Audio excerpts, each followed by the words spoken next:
আসসালামু আলাইকুম রহমতুল্লাহ। আমি তৌহিদ হিমেল।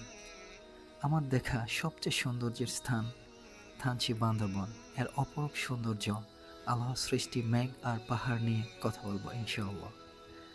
এটি শুধু প্রকৃতি নয়, বরং মহান আল্লাহ তাআলার নিদর্শন। যখন আমরা পাহাড় দেখি, তখন তার দৃঢ়তা এবং বিশালতা আমাদেরকে মুগ্ধ করে। আল্লাহ কোরআনে বলেন, আমি পাহাড়কে পৃথিবীর ভারসাম্যের জন্য সৃষ্টি করেছি। সূরা নাবা। পাহাড় শুধু সৌন্দর্য নয়, এটি আমাদের জন্য বহু উপকারিতা নিয়ে এসেছে।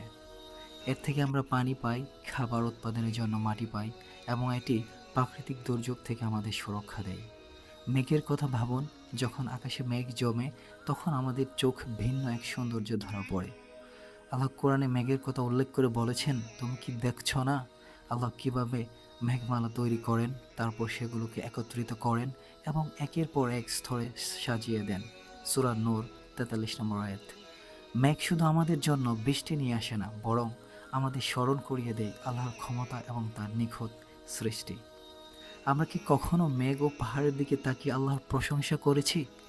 এই নিদর্শনগুলো আমাদের তার প্রতি কৃতজ্ঞ হতে শেখায়।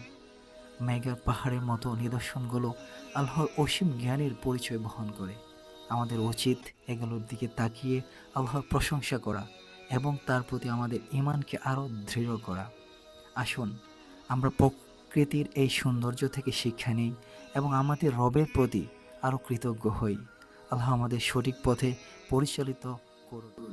আল্লাহ তাআলা তার অশেষ রহমত ও ক্ষমতায় এই বেস্ট জগৎকে সৃষ্টি করেছেন। পৃথিবী, আকাশ, নদী, পাহাড় সব কিছু তার অদ্ভুত নিদর্শন। প্রতিটি সৃষ্টিতে রয়েছে এক বিশেষ লক্ষ্য, আর সেই লক্ষ্য হচ্ছে আল্লাহর একত্ব ও মহাত্মকে বোঝা। ভালোবাসা, শান্তি এবং সুন্দরতাও আল্লাহর পক্ষ থেকে একটি উপহার।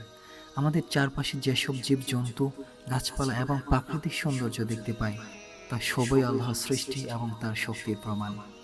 আল্লাহর সৃষ্টি জগৎ আমাদেরকে শেখায় যে আমরা যেন সঠিক পথে চলি, পরস্পরের প্রতি সহানুভূতি ও দয়া দেখাই, তার সৃষ্টির প্রতি আমাদের শ্রদ্ধা জানানো এবং তার আদেশ পালনের মধ্যে আমরা আল্লাহর সন্তুষ্টি অর্জন করতে পারি।